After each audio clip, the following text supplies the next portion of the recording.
আসসালামু আলাইকুম, সবাইকে স্বাগত জানিয়ে আমরা আরো একটি পর্ব শুরু করছি। আমরা গত পর্বে তোমার কিছু থাকা উচিত, আমার কিছু থাকা উচিত, আমাদের কিছু থাকা উচিত এই জাতীয় সেন্টেন্সগুলোকে ট্রান্সলেট করেছিলাম। এ পর্বে আমরা এইগুলো প্রশ্নবোধক বাক্যে রূপান্তর করার চেষ্টা করব। অর্থাৎ আপনার কিরকম খাবার থাকা উচিত, তোমার কি ধরনের ধারণা থাকা উচিত, আপনার কখন প্রোগ্রাম থাকা উচিত, তোমার কতগুলো বই থাকা উচিত, তোমার কি থাকা উচিত, তোমার কতগুলো থাকা উচিত, তোমার কি পরিমাণ থাকা উচিত, যে প্রশ্নগুলো আমাদের দৈনন্দিন জীবনে বারবার করতে হয়। এই প্রশ্নগুলোকে আমরা কিভাবে সেন্টেন্স স্ট্রাকচার দিয়ে কমপ্লিট করতে পারি বা কিভাবে আমরা কমিউনিকেশনের ক্ষেত্রে এই সেন্টেন্সগুলো মেক করতে পারি বা তৈরি করতে পারি, আমরা এই পর্বে সেই বিষয় নিয়ে আলোচনা করব। চলো শুরু করা যাক। তার পূর্বে তোমরা যারা নতুন তারা অবশ্যই এই চ্যানেলটিতে সাবস্ক্রাইব করবে, আর যারা অলরেডি সাবস্ক্রাইব করেছো তাদেরকে ধন্যবাদ। সো আমরা শুরু করি। আমাদের গত পর্বের যে সেন্টেন্স স্ট্রাকচার ছিল সেখানে আমরা বলেছিলাম subject, should have, should not have, এরপরে নাউন এবং অবজেক্ট।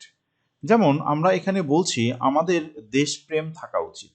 আমাদের দেশপ্রেম থাকা উচিত, তাহলে কার থাকা উচিত? এটা হচ্ছে সাবজেক্ট, আমাদের। দেন উই শুড হ্যাভ, উইটা হচ্ছে সাবজেক্ট, তাহলে এর ট্রান্সলেশন আমরা করবো এভাবে উই। এবং থাকা উচিত অর্থে আমরা শুড হ্যাভ, থাকা উচিত নয় অর্থে আমরা শুড নট হ্যাভ ব্যবহার করি।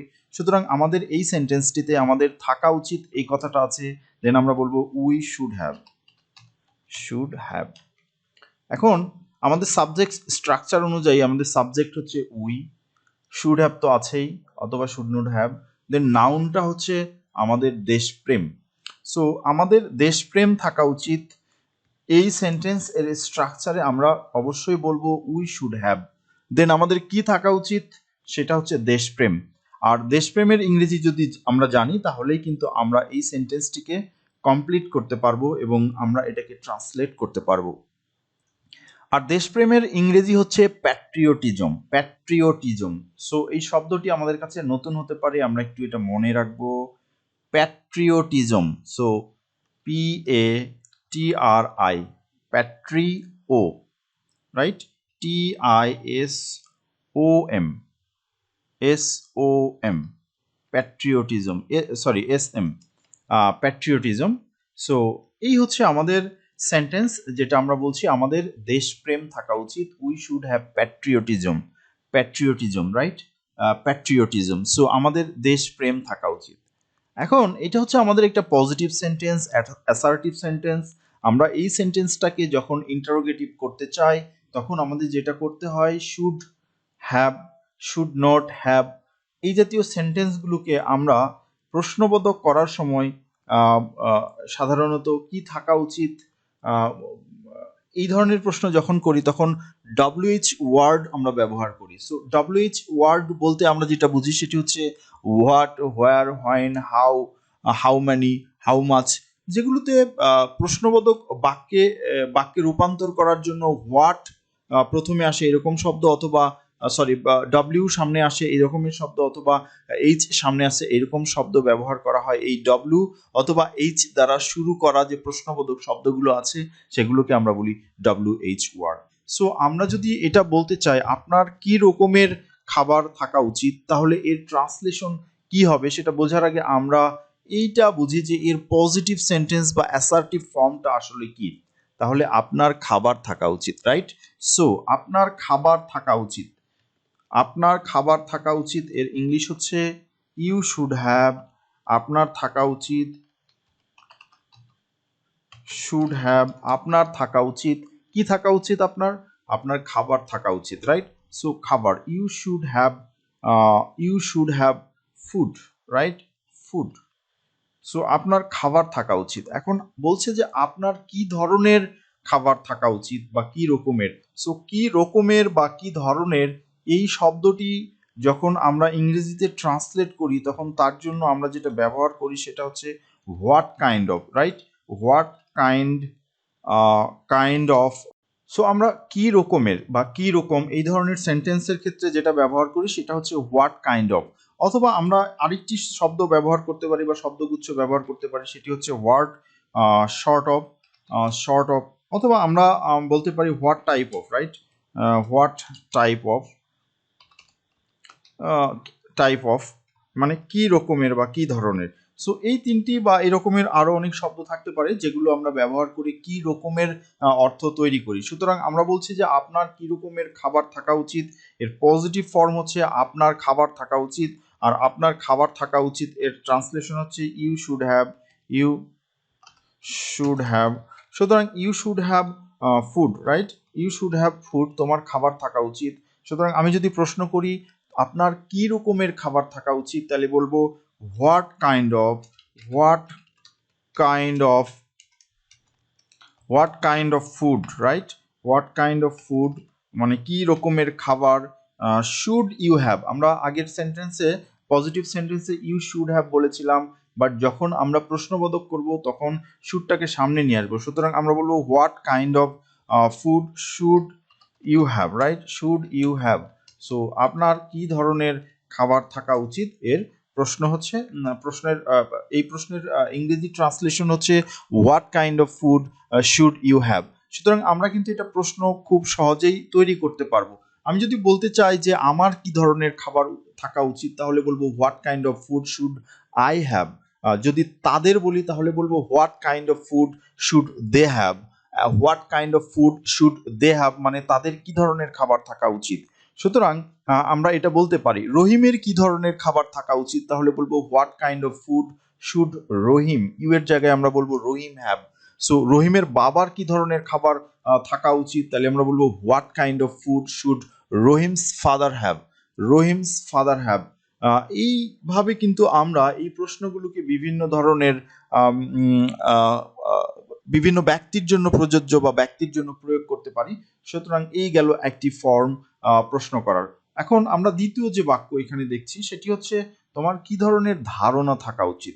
সো তোমার ধারণা থাকা উচিত, এই সেন্টেন্সটিকে যদি আমরা ট্রান্সলেট করি তাহলে বলবো you should have idea, right, you should have idea, you should have idea, right, তোমার ধারণা থাকা উচিত। তাহলে এই সেন্টেন্সটাকে যখন আমরা প্রশ্নবোধক বাক্যে রূপান্তর করব তখন আমরা বলবো what kind of or what sort of idea, right. So আমরা বলবো হোয়াট কাইন্ড অফ আইডিয়া, তোমার কি ধরনের ধারণা থাকা উচিত। সো শুড ইউ হ্যাভ, আমরা বলবো should you have, right, should you have. তাহলে আমাদের যে ট্রান্সলেশন দাঁড়ালো সেটা হচ্ছে তোমার কি ধরনের ধারণা থাকা উচিত, what kind of idea should you have. আমার বাবার কি ধরনের ধারণা থাকা উচিত, what kind of idea should my father have, right. So এইভাবে কিন্তু আমরা একটা সেন্টেন্সকে বিভিন্ন পার্সনের জন্য রূপান্তর করতে পারি। এখন বলছে যে আপনার কখন প্রোগ্রাম থাকা উচিত, তাহলে আপনার কখন প্রোগ্রাম থাকা উচিত, এখানে একটা সময় বোঝানো হচ্ছে। সুতরাং হোয়াট এর পরিবর্তে এখন হয়েন বলবো, when should you have programme, right, তোমার কখন তোমার প্রোগ্রাম থাকা উচিত, ইউ শুড হ্যাভ প্রোগ্রাম। আমরা you should have, should have program, আমরা এটা যদি বলি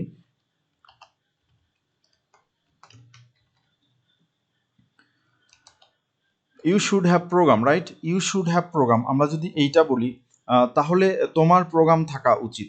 এখন আমরা যদি বলতে চাই কখন থাকা উচিত, দেন আমরা বলবো when should you have, should you have programme, right, when should you have, তোমার কখন থাকা উচিত, কি থাকা উচিত, সো আমরা বলছি প্রোগ্রাম। তাহলে আমরা বলছি তোমার কখন প্রোগ্রাম থাকা উচিত, তাহলে এইভাবে কিন্তু আমরা ট্রান্সলেট করতে পারি। এখন আমরা বলছি তোমার কতগুলো বই থাকা উচিত। সো কতগুলো, যেটা কাউন্টেবল, বই কাউন্টেবল জিনিস, কতগুলো, তাহলে এই কতগুলো এর ইংরেজি হচ্ছে হাউ, হাউ ম্যানি, রাইট। আমরা এটা কিন্তু আগের থেকেই জানি, হাউ মানি মানে, হাউ ম্যানি মানে কতগুলো। সুতরাং আমরা যখন প্রশ্ন করব এই ধরনের কতগুলো গণনা করা যায় এমন বিষয় সম্পর্কে, তখন আমরা হাউ ম্যানি ব্যবহার করব। পরে আমরা হাউ মাচ ব্যবহার করব, হাউ মাচ আনকাউন্টেবল নাউনের ক্ষেত্রে ব্যবহার হয়। সুতরাং তোমার বই থাকা উচিত, আমরা যদি এই বাক্যটা ট্রান্সলেট করি তাহলে বলবো you should have book, right? should have book, তোমার বই থাকা উচিত। এটা হচ্ছে আমাদের পজিটিভ অ্যাসার্টিভ ফর্ম সেন্টেন্সের। সুতরাং এটাকে যদি আমরা বলতে চাই তোমার কতগুলো বই থাকা উচিত, তাহলে বলবো how many, right? How many books should you have, right?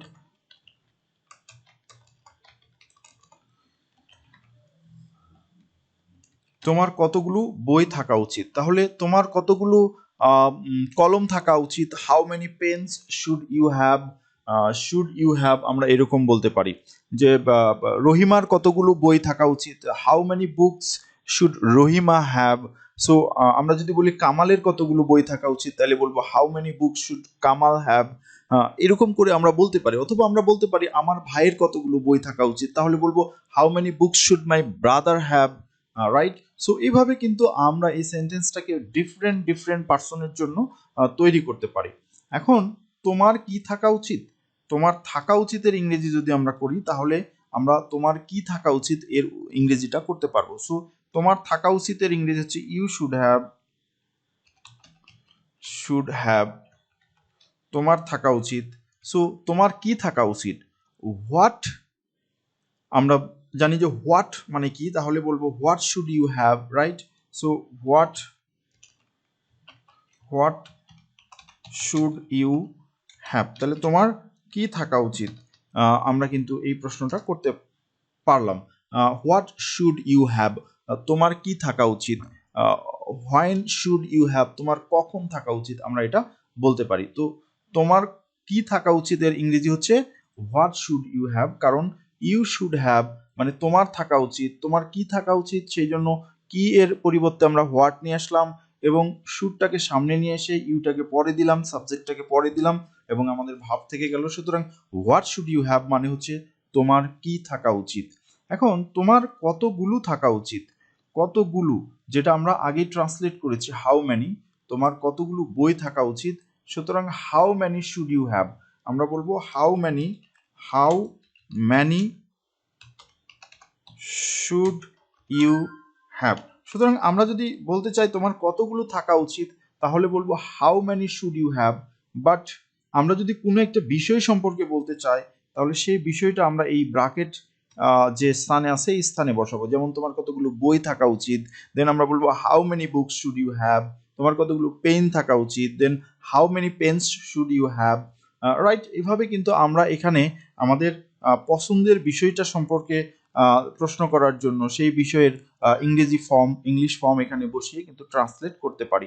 তোমার কি পরিমাণ থাকা উচিত, কি পরিমাণ মানে how much, right? How much. So how much should you have, right? Should you have, তোমার কি পরিমাণ থাকা উচিত। সো তোমার কি পরিমাণ আমরা বলতে পারি যে আনকাউন্টেবল পানি থাকা উচিত। How much water should you have, তাহলে কি পরিমাণ সাধারণত আনকাউন্টেবল সেন্টেন্সের জন্য আমরা ব্যবহার করি। সুতরাং uncountable, how much money should you have, তোমার কি পরিমাণ অর্থ থাকা উচিত।